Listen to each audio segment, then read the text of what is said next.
You know, when you think about a constitution, it's easy to picture it as just a big rule book, right?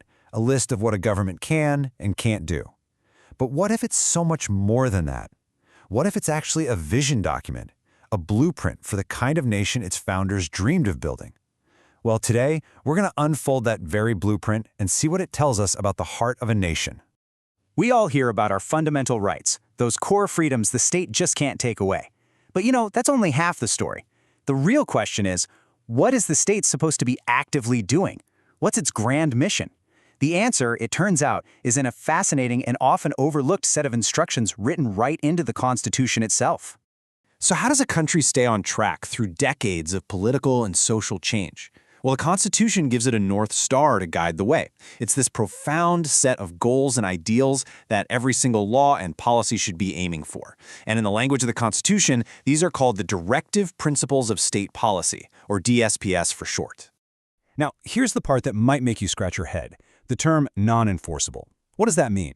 It means you can't actually sue the government for not following one of these principles. But, and this is a huge but, they are considered absolutely fundamental to how the country is run. Think of them less like hard and fast legal rules, and more like the nation's conscience, constantly reminding the state of its moral duty to build a just and fair society, a true welfare state. Okay, so let's get the key facts down real quick. You'll find these principles in Part 4 of the Constitution. Like we just said, they're non-justiciable, meaning you can't enforce them in court. The whole idea was actually inspired by the Irish Constitution, and their main job, to act as a permanent guide for anyone making laws or shaping policy.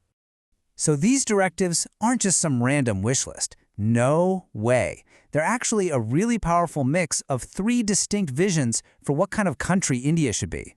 And here they are. You've got the Socialist principles, the Gandhian principles, and the liberal intellectual principles. Each one gives us a completely different lens for looking at the state's ultimate goals. Let's break down what each of these really means. First up, the Socialist principles. This is all about economic and social justice. The big goal here is to level the playing field and create a more equal society. So think about laws that push for equal pay for equal work, or major policies designed to give people a livelihood. It's basically the Constitution saying, hey, we have to build a system that's fair for everyone. Next, you've got the principles that come straight from the philosophy of Mahatma Gandhi. This vision is all about building the nation from the ground up. It puts a huge emphasis on self-government at the village level, the panchayats, and promoting local, small-scale industries. It also includes ideas for social reform, like the prohibition of intoxicants.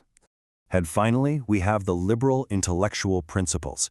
These really reflect the ideals of a modern, rational, and progressive nation.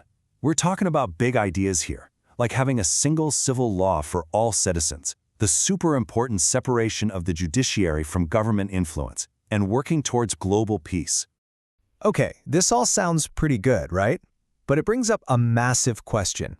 What happens when one of the state's big goals, a directive principle, seems to clash with an individual's fundamental right? Well, this is one of the most fascinating and dynamic tensions in the entire Constitution. So here's the key to understanding this. Fundamental rights are what we call a negative obligation. They stop the state from doing something to you. They are your shield. Directive principles, on the other hand, are a positive obligation. They tell the state to do something for society. They are the state's mission. So rights are all about the individual, while directives are all about the community. And this is where you can really see that the Constitution is a living, breathing document. The relationship between rights and directives has actually changed over time. In the beginning, courts basically said rights always win. Then, an amendment tried to give the directives more muscle. But today, the accepted view is that they aren't in conflict at all. Instead, they're complementary. They have to be balanced in harmony, like 2 wheels of the same chariot. All right, so we've talked about what the state is supposed to do and what it can't take away from you. But this constitutional blueprint isn't just about the government. It also imagines an active, responsible citizen. And that brings us to the third piece of the puzzle: fundamental duties. Now, these duties weren't in the original Constitution. They were actually added back in 1976, and the idea was inspired by the Constitution of the former USSR. You'll find them in their own special section, Part 4A. And just like the directive principles we talked about, they're non-justiciable. They're meant to be a moral and civic guide for every citizen. So, what exactly is on this constitutional checklist for you, the citizen?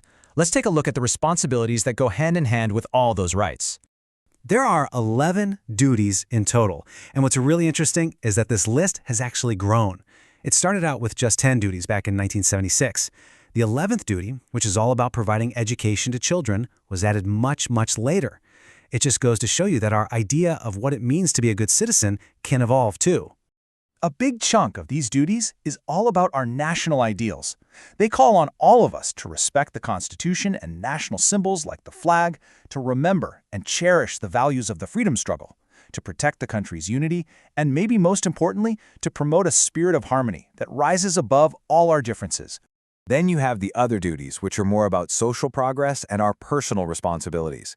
Things like protecting our environment, developing a rational scientific outlook, and always striving for excellence in whatever we do. And that last duty, providing education, is just a perfect example of how all these ideas connect. It started as a goal for the state, it became a fundamental right for children, and it's also a fundamental duty for parents. See how it all fits together? So when you finally put all the pieces together, you see the whole picture. The Constitution isn't just one thing. It's this incredible dynamic balance. It sets these really ambitious goals for the state, it builds a fortress of rights to protect you, the individual, and it lays out a charter of duties for every citizen.